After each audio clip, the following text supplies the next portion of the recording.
Story time of the sickest I felt in my whole life. You might want to hold your breath for this one. My boyfriend and I had been dating for like 8 months or so. I had my own place, so I let him move in with me. One day, my best friend decides that she wants to become a hairdresser, and so she started taking clients and doing people's hair. I became one of her clients because she did hair really good and she didn't charge me as much because I was her bestie. And whenever I needed her to do my hair, she would come over to my place. Well, over time, my best friend and my boyfriend began to become closer. I didn't think anything of it because I trusted my best friend and my boyfriend. Sometimes my best friend and my boyfriend would be alone together because if she was doing my hair that day and I wasn't home, I would make my boyfriend open the door for her. She could just go ahead and walk on in, get her stuff set up, and then once I was there, she could do my hair. Like I said, I trusted them enough, so I wasn't worried about it. Bitch, I should have been worried about it. One night, my boyfriend tells me that he's gonna be working a little late that night. So, I'm like, okay, that's fine. So that night, I was just sitting on my bed scrolling through my social. Then I opened Snapchat. I'm watching my best friend's story, and she had made a brand new private story. She added me to that story, and there was a picture of my best friend and my boyfriend in bed together. This is gonna be part 2 of the sickest I felt in my whole life. The pain in my chest when I saw the picture of my best friend and my boyfriend in bed together.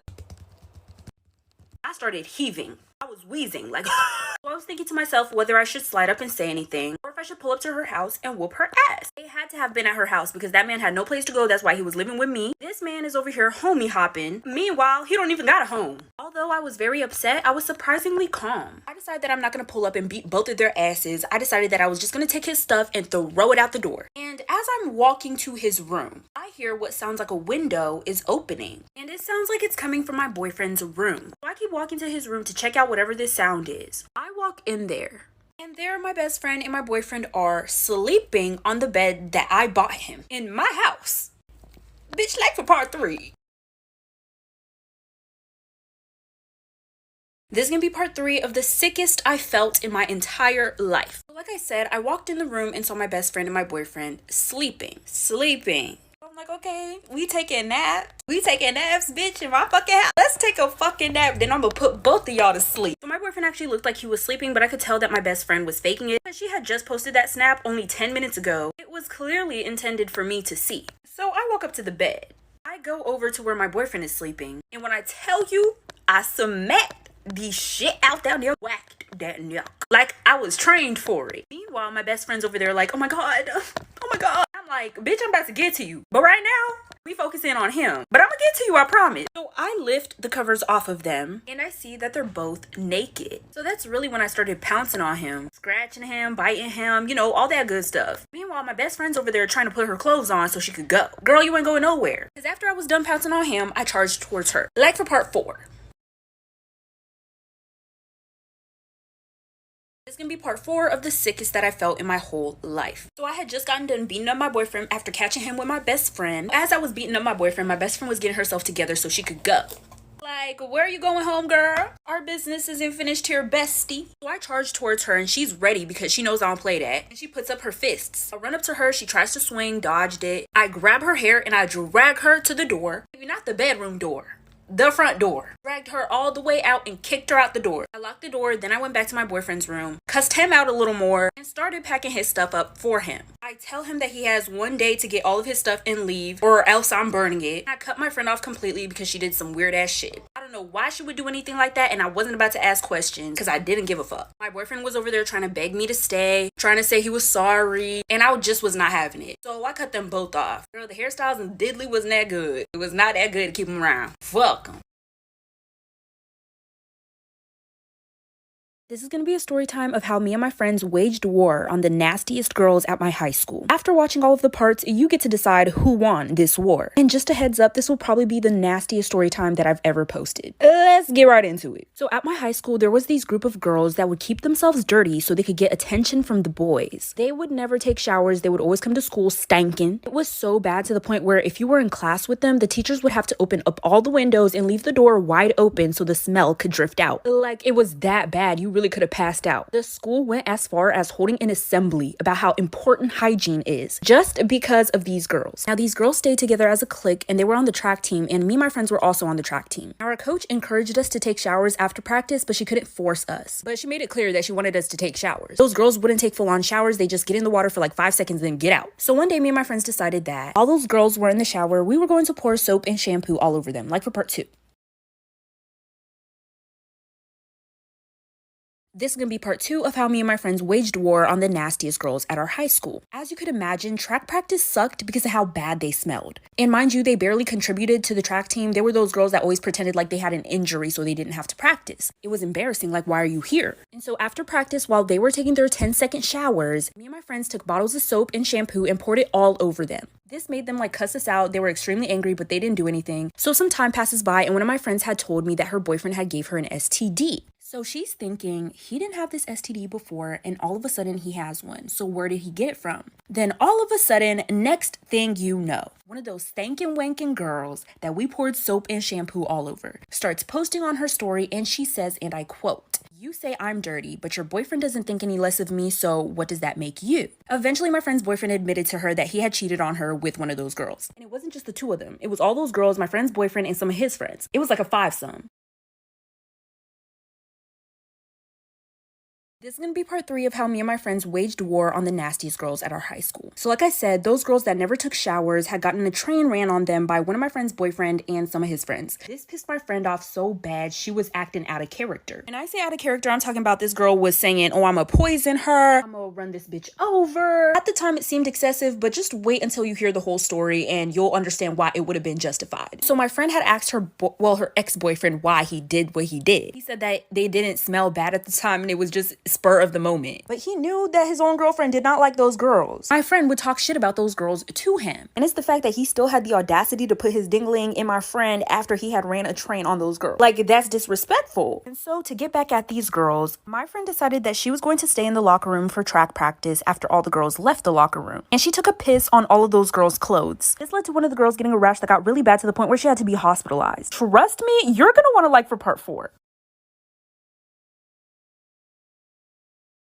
So this is going to be part 4 of the time my friends and I waged war on the nastiest girls at our high school. So after my friend had pissed on those girls' clothes for giving her an STD, one of the girls got a really bad rash for wearing those clothes and had to be hospitalized. Now, I would have said that my friend went too far if it wasn't for this. So my track team ended up going on a camping trip. And the coach told those girls specifically that if they wanted to go on the camping trip, that they were going to have to be hygienic. They were going to have to take full-on showers. They were going to have to brush their teeth. They're going to have to bring a change of clothes. And me and my friends had hoped that they weren't going to come on this camping trip so we could have our fun. But they actually agreed to being hygienic. And so they came on the camping trip. I'm still taken aback at the events that happened on this camping trip. So we're on the camping trip. We're like the 3rd day in. We sat around the campfire and made s'mores, and then we all went to sleep in our tents. Me and my friends, we all shared a tent. All my friends were asleep, but I wasn't asleep yet. I was still drifting asleep. And then I heard somebody open our tent. It was kind of dark, but I could still make out who it was, and it was one of those girls me and my friends were beefing with. She gets to where my friend is sleeping and squats down, and she takes a shit right on my friend.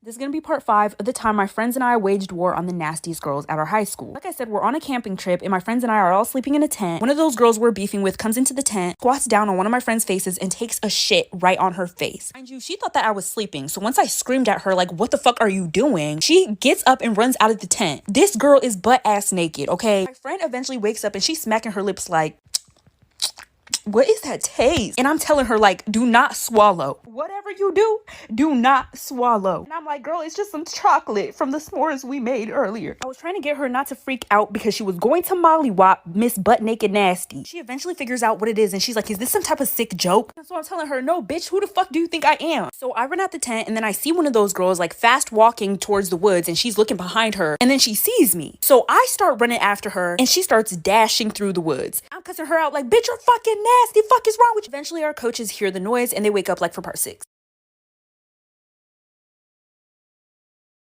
This is going to be part 6 of the time my friends and I waged war on the nastiest girls at our high school. Like I said, after I'm chasing this girl for taking a shit on my friend's face, I'm cussing her out, running behind her. Eventually, I lose her in the woods and I have to walk back to where we were camping. Our coaches had woken up at that point and they were talking to my friend who had shit all over her face. She was telling them, like, "I don't even know what's going on." And so once they saw me, they were asking me, like, what's happening? And I'm basically telling them everything that happened. And so the coaches start looking for this girl. Eventually, they find her butt naked somewhere. They call that girl's parents and then my friend's parents to let them know what what had happened, and my friend's mom decided that she did not want my friend on the camping trip anymore. So they cut the camping trip short, and for the rest of the time, they kept that girl and my friend separated. Just so you guys know, me and my friends could not beat up those girls because we were athletic academic scholars, bitch. They are not worth it. But once we went to school again, the school ended up expelling all of those girls. And it's because my friend's complaint about them was kind of the last straw. They had so many complaints about their hygiene, how dirty they were, so the school was just kind of like, okay, we're done with y'all. That was the end of it. Who do y'all think won this war?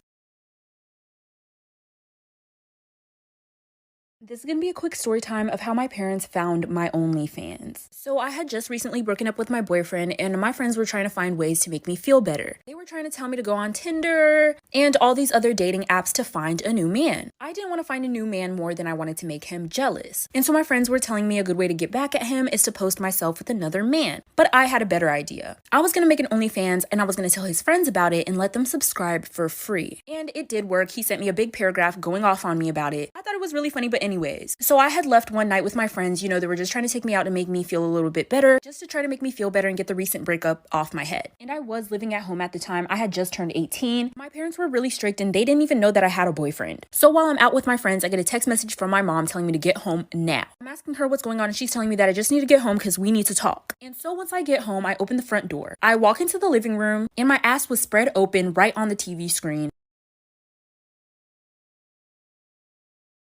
So this is going to be part 2 of how my parents found my OnlyFans. So I get home from hanging out with my friends and I see my OnlyFans on the TV screen. My mom is acting like she just saw the Holy Ghost. My dad is shaking his head, just mad disappointed. For some reason, my little brother was sitting over there on the couch. And I'm like, what are y'all doing? What is this? Why would you put it on the TV? Our TV was a smart touchscreen TV and you could connect your phone to the TV, but I didn't understand why it was on the TV screen with my little brother right there. My mom's yelling at me like, so is this what we are? Is this what we do? She's telling me if I'm going to be acting grown, then I'm gonna have to find a different place to stay because I'm not about to represent our family like this. So I told her that it was just a quick way for me to make money, and she told me that I was lying. And then she proceeded to show me a text message that she got from my boyfriend telling her that I had let his friends subscribe for free and that I was going down the deep end and I need to be talked to. I don't know if I said ex-boyfriend or not, but it was my ex-boyfriend who had sent her that text. So I told him that I would delete my OnlyFans, and this is what I said to my ex-boyfriend like for part 3. So this is going to be part 3 of how my parents found my OnlyFans. So it was my ex-boyfriend who had told my parents about my OnlyFans. So I decided that I was going to message him. I basically went off on him and I told him, why the fuck would you show my parents my OnlyFans? Why did you feel the need to do that? You're just jealous, yada, yada, yada. And he told me that it's because he doesn't want me to represent myself that way. But I know it's more of the fact that his friends were subscribed to me and he wanted me to just take it down. And I told him that we weren't in a relationship anymore, so his opinion didn't matter. I removed him off everything and he still found ways to text me. He even eventually started to email me, and now he was telling me that he missed me and that he wanted another chance. And I'm like, dude, no, you almost got me kicked out. From that point on, my parents never helped me out with anything ever again. I had to start paying everything by myself, and throughout the relationship with my boyfriend, he would basically do everything for me. And so I decided to get back with him. Eventually he got his own apartment, and so I moved out of my parents' house and moved in with him, and then me and him made an OnlyFans together. My parents found out about that too, but there was nothing that